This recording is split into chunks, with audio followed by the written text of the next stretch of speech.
Welcome two movie explainer. आज मैं German comedy movie look who's back को explain करने वाले हूँ। मूवी की शुरुआत वर्ल्ड वॉर 2 बर्लिन में दिखाई है। हम कप्तान हिटलर और कोच केपल नाम के बंदे से मिलते हैं। वो केपल से कहता है कि लोगों का तुम्हें ग्रीट करने का तरीका सही नहीं है। लोगों को कम से कम अपने हाथ उठाकर रिस्पेक्ट दिखाने की ज़रूरत है। उसे जर्मन के अस्तित्व के बारे में टेंशन आ जाता है। नेक्स्ट सीन में हम देखते हैं कि हिटलर एक अनजान जंगल में पड़ा है। जैसे ही उसकी आंखें खुलती है वो आसमान की ओर देखता है और सोचता है कि दुश्मन के जहाज कहाँ गए, शायद वो रेस्ट कर रहे होंगे। अचानक एक बॉल उसके पास बाउंस होके आती है और बस उसके बाजू में ही आके रुक जाती है। वो जैसे उठने की कोशिश करता है वो अपने सामने 3 यंग लड़कों को देखता है। उन्हें देखकर वो कहता है ये तो देश का फ्यूचर है। वो बच्चों से पूछते हैं कि क्या वो ठीक है, तो हिटलर उनसे एड्रेस पूछता है। तभी वहाँ पे फेबियन स्वैकी नाम का रिपोर्टर उन बच्चों को अपने कैमरा में शूट करता है। हिटलर उठता है और अपनी आर्मी कैप पहनकर अपने बंकर की ओर जाने लगता है। जैसे ही वो सड़क पे आता है वो ये देखता है कि कुछ लड़के मोनोव्हील बाइक चला रहे हैं और सभी लोग उसे अपने कैमरे में कैप्चर कर रहे हैं। आसपास में जो भी हो रहा था उसे हिटलर बहुत कंफ्यूज हो जाता है। वो चांसलर नाम के बंदे से लोकेशन के बारे में पूछता है तो वो आदमी जवाब देने के बजाय उसकी फोटो लेने लगता है। कैमरा के फ्लैश की वजह से वो परेशान हो जाता है। उसे बार बार ये लगता है कि उसके हाथ से कुछ छूट रहा है। हिटलर थोड़ी दूर चला जाता है। वहाँ वो देखता है एक लेडी जर्मन लैंग्वेज में फोन पे किसी से बात कर रही है। तो वो उसके पास जाके आज की डेट पूछता है तो वो लेडी हिटलर की आंखों में स्प्रे कर देती है। हिटलर दर्द में रोता है।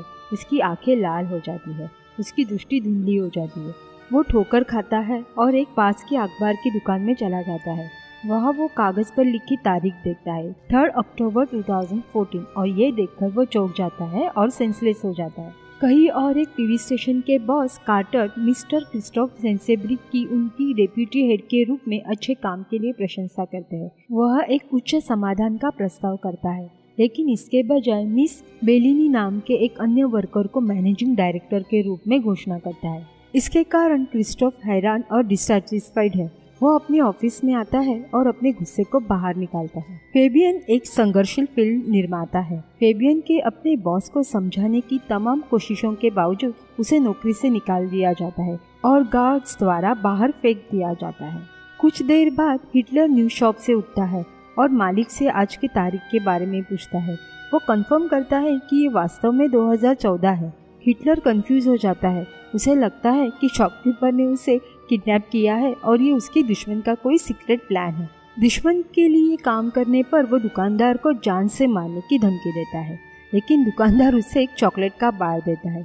हिटलर काफी मशक्कत के बाद उसे खोल पाता है और वो दुकानदार से सवाल करता है कि क्या अभी भी रोटी की कमी है। दुकानदार हिटलर से पूछता है कि क्या वे यहाँ कहीं आसपास कोई शूटिंग हो रही है।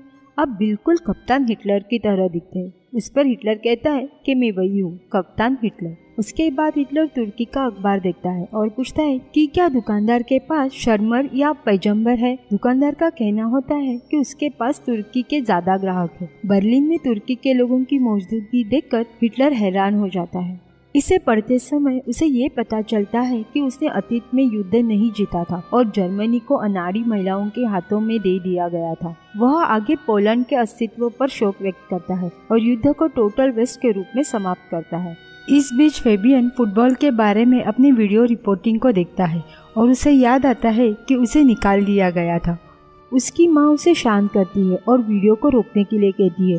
उसकी माँ हिटलर जैसे दिखने वाले आदमी को देख के चौंक जाती है। फेबियन एक ऐसे व्यक्ति की खोज पर खुश होता है जो हिटलर के समान दिखता है। हिटलर दुकान में वापस जाता है। दुकानदार हिटलर से अखबार को एक तरफ रखने को और बाहर खड़ा होने के लिए कहता है। हिटलर को काम करने के लिए कहे जाने पर वो नाराज होता है। दुकानदार ने हिटलर को अपने कपड़े साफ करने के लिए सुझाव देता है क्योंकि उनमें से बदबू आ रही थी। फिर वह कपड़े धोने के लिए लॉन्ड्री जाता है और वह अपनी वर्दी साफ करने के लिए कहता है। हिटलर पूछता है कि क्या उनके पास और एक वर्दी है क्योंकि वो नेकेड बाहर नहीं जा सकता है। हिटलर यह नहीं समझ पाता कि अब ये एक आधुनिक जर्मनी है और न्यूडिटी कोई बड़ी बात नहीं है। नेक्स्ट सीन में हम ये देखते हैं हिटलर अपने दूसरे सेलर से मिलने के लिए जीन्स और स्वेटर पहनता है और वो जीन्स और स्वेटर में बहुत ही हैंडसम दिखता है। दूसरी ओर फेबियन की तरह हिटलर को ढूंढने में कामयाब हो जाता है और दुकान में उसका इंतजार करता है। फेबियन हक्का बक्का रह जाता है क्योंकि ये आदमी सेम टू सेम हिटलर जैसे दिखता है। फेबियन हिटलर से पूछता है कि क्या वो उसे फिल्मा सकता है, जैसे कि वो आधुनिक जर्मनी के बारे में कुछ बता सके। हिटलर इस विचार से सहमत होता है। फेबियन अपनी माँ से कुछ पैसे और एक कार लेता है और हिटलर के साथ अपनी यात्रा शुरू करता है। दोनों एक होटल में पहुंचते हैं जहां हिटलर पहली बार टीवी देखकर खुश हो जाता है। फिर वो दोनों राजनीति के बारे में बात करना शुरू करते हैं। फेबियन के प्रेजेंटेशन में वो अलग अलग जगहों पे जाके लोगों से राजनीति पर उनके विचार पूछते हैं। कई इंटरव्यूज के बाद उन्होंने पाया कि लोगों पर लोकतंत्र का कम से कम प्रभाव था। उन्होंने लोगों में असंतोष और दमन का निरीक्षण किया, जो उन्हें 1030 के दशक की याद दिलाता है, जब लोगों के राजनीतिक असंतोष था। लोग हिटलर को देश में इमिग्रेशन की समस्या के बारे में बताते हैं, जिससे हिटलर ने अपने इस विचार को आगे बढ़ाया कि जातियों को मिलाने से काम नहीं चलता। बाद में फेबियन हिटलर से उनकी अनोखी मूंछों के बारे में पूछता है। हिटलर जवाब देता है कि उसने अपनी मूंछों को ऐसे आकार में काटा है जो गैस मास्क पर फिट बैठ सके। थोड़ी देर बाद दोनों एक खेत में पहुंचते हैं जहां हिटलर को एक कुत्ता काट लेता है। वो गुस्से में उस डॉगी को गोली मारता है। ये देख के फेबियन उसे डांटता है और उसकी बंदूक जब्त कर लेता है। जैसे ही उनकी जर्नी आगे बढ़ती है, फेबियन के पास पैसे खत्म हो जाते हैं, लेकिन वह एक प्लान बनाता है। वो राहगीरों को हिटलर द्वारा उनके ड्राइंग्स बनाने के लिए मना लेता है। हिटलर अंततः अपने क्रिएटिविटी का प्रदर्शन करता है और व्यंग्य चित्र बनाता है जो लोगों को अजीब और अच्छा लगता है, और इसके लिए वो लोग उसे पेड भी करते हैं। वे अपनी यात्रा जारी रखते हैं। शहर में ठीक ठाक पैसा इकट्ठे करने के बाद फेबियन ने क्रिस्टोफ को हिटलर की एक क्लिप दिखाई। वीडियो को बहुत सारे व्यूज मिल चुके थे क्योंकि फेबियन ने उसे इंटरनेट पे अपलोड कर दिया था। क्रिस्टोफ उस वीडियो पर बड़ी संख्या में व्यूज देखकर इम्प्रेस होता है। वो फेबियन से हिटलर का नाम और कॉन्टेक्ट नंबर मांगता है। उससे मिलने के बाद क्रिस्टोफ को हिटलर पागल लगता है और वो फेबियन को उसे अपने ऑफिस से दूर जाने के लिए कहता है। जाने से पहले हिटलर डायरेक्टर के कैबिन में एंट्री करता है और उसे जर्मनी को अपने साथ बचाने के लिए कहता है। इस विचार में इंटरेस्ट दिखाते हुए बेलिनी उसे प्लान के बारे में पूछती है। वह जल्दी से अपनी असिस्टेंट से हिटलर के विचार को सुनने पर एक टीवी शो का अरेंजमेंट करने के लिए कहती है। फेबियन फिर क्रिस्टोफ को उस अपनी नौकरी वापस देने के लिए धमकाता है, अन्यथा वो हिटलर को दूर ले जाएगा। यह सुनकर क्रिस्टोफ उसे प्रमोट करने का वादा करते हुए उसे किचन बॉय बना देता है। कुछ समय बाद हिटलर को टीवी स्टूडियो में एक टेबल दी जाती है। क्रिस्टोफर ने क्रॉमवेलर को कंप्यूटर के इस्तेमाल में हिटलर की मदद करने के लिए बुलाया। हिटलर ने अपने दिनों के कंप्यूटर को याद करते हुए एक ग्रेटेस्ट इन्वेंशन बताया।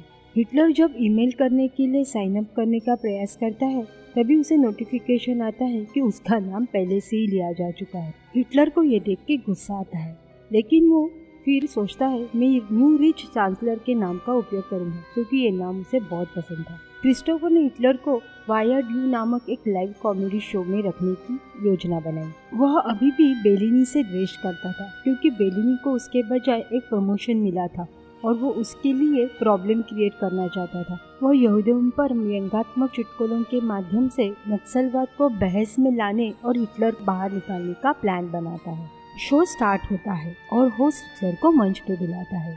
दर्शक हिटलर की उपस्थिति के बारे में गपशप करते हैं, लेकिन जब हिटलर दर्शकों को देखता है तो हॉल पूरी तरह से खामोश हो जाता है। हिटलर को स्क्रिप्ट दी जाती है, लेकिन हिटलर उस स्क्रिप्ट को नहीं पढ़ना चाहता। वह बताते हैं कि उन्हें इमिग्रेंट्स के बारे में एक जोक सुनाना है, लेकिन मैं ऐसा नहीं करने वाला। उनका कहना है कि टीवी इंसान का एक महान आविष्कार है, लेकिन उस पे प्रसारित होने वाले शो बकवास है। वह गरीबी और बेरोजगारी जैसी समस्याओं पर रोशनी डालता है और भविष्यवाणी करता है कि देश के लोग बिना ध्यान दिए रसातल की ओर बढ़ रहे हैं। हिटलर ने टीवी के खिलाफ लड़ने की कसम खाई। हिटलर टीवी पर काबू पाने में सफल होने तक टीवी के खिलाफ लड़ने की कसम खाता है। हर कोई इस विचार को पसंद करता है और उसके लिए ताली बजाता है। हिटलर की लोकप्रियता देखकर होस्ट विक्सिकमैन ईर्ष्या करने लगता है। बेलिनी ने क्रिस्टोफ को हर शो में हिटलर को प्रसारित करने के लिए कहा। क्रिस्टोफ अपने प्लान को फेल होता देख डिस्टर्ब होता है। नेक्स्ट सीन में हम देखते हैं हिटलर कई टीवी शोज में इंटरव्यूज देता है और ये साझा करता है कि उसका मकसद जर्मनी को फिर से एक महान देश बनाना है। यह फिल्म अपने समय में आगे बढ़ती है, उनकी लोकप्रियता काफी बढ़ जाती है और वे कई लोगों को और पार्टी नेताओं से मिलते हैं। वह अपने विचारों को शेयर करके उन सभी को आकर्षित करने लगते हैं। एक दिन हिटलर और फेबियन बर्लिन के एनपीडी हेडक्वार्टर जाते हैं। वह एनपीडी के संघीय अध्यक्ष OLF बर्ट को बुलाते हैं और उनसे पूछते हैं कि उनके उद्देश्य ने अब तक क्या हासिल किया है। हिटलर उसे काम समझाता है और कहता है कि उन्होंने काफी समय बर्बाद किया है और उनके शब्दों के कारण आंदोलन कई दशकों से स्टॉप हुआ है। टीवी स्टूडियो में पुलिस और डिस्ट्रिक्ट अटॉर्नी के आने पर क्रिस्टोफ उत्साहित और खुश हो जाता है। वे बताते हैं कि यहाँ वो हेट लॉ और वायलेशन के कानूनों का उल्लंघन का आरोप लगाने की शिकायत के लिए आए हैं। बेलिनी पूछती है कि उन्हें अब क्या करना चाहिए। जल्दी से क्रिस्टोफ कहता है उन्हें ये शो रद्द करना चाहिए, लेकिन डीए कहता है कि वह प्रसारण चालू रखे। बेलिनी की राहत की सांस लेती है जबकि क्रिस्टोफ अपनी फेक स्माइल करता है। डीए के जाने के बाद क्रोमियर क्रिस्टोफ को एक लेटर देता है जिसमें उस कुत्ते का भुगतान बताया गया है जिसे हिटलर ने अपनी जर्नी के दौरान गोली मारी थी। यहाँ क्रिस्टोफ को बेलिनी को परेशान करने के लिए एक और आइडिया मिल जाता है। इसके बाद हिटलर का एक टीवी शो होता है जहाँ से लोग अलग अलग वॉर के बारे में सीधे सवाल पूछते हैं। हिटलर जवाब देता है कि वह लोगों तक पहुंचना चाहता है, लेकिन इंटरव्यूअर उसे बताता है कि उसके सभी कामों को राइट नहीं ठहराया जा सकता। वो उसे कुत्ते को गोली मारने का क्लिप दिखाता है। ये वीडियो देखकर व्यूअर्स परेशान हो जाते हैं। हिटलर गुस्से में धमकी देता है कि वह उसके साथ भी ऐसा ही करेगा। वह आगे कहता है कि वह उनके स्टूडियो को टैंक के पार्किंग एरिया में बदल देगा। लोगों की नकारात्मक व्यूज को देखकर क्रिस्टोफ खुश हो जाता है। विनाशकारी इंटरव्यूज के बाद बेलिनी को निकाल दिया जाता है और क्रिस्टोफ को न्यू मैनेजर अपॉइंट किया जाता है। उसके बाद हिटलर फेबियन के घर जाता है और उसके साथ रहने लगता है। वो नियति द्वारा चुने गए मार्ग पर खुशी व्यक्त करता है और अपनी दूसरी पुस्तक लिखना शुरू करता है। किताब जल्दी ही बाजार में आ जाती है। अब सीन 3 महीने बाद शिफ्ट होता है। हम देखते हैं टीवी स्टूडियो में एक मीटिंग अरेंज की जाती है जहां कंपनी को हुए भारी नुकसान पर चर्चा होती है। क्रिस्टोफ का मानना है कि विक्सडीडियम का शो उन्हें वापस ट्रैक पे लाएगा, लेकिन एक कर्मचारी उसे सूचित करता है कि वो अपनी नौकरी छोड़ रहा है। क्रिस्टोफर परेशान हो जाता है और शो हारने के लिए सिलेक्टेड कर्मचारियों पर पागल हो जाता है। कर्मचारियों में से एक हिटलर को वापस लाने का सुझाव देता है। क्रिस्टोफर उसमें इंटरेस्ट दिखाता है।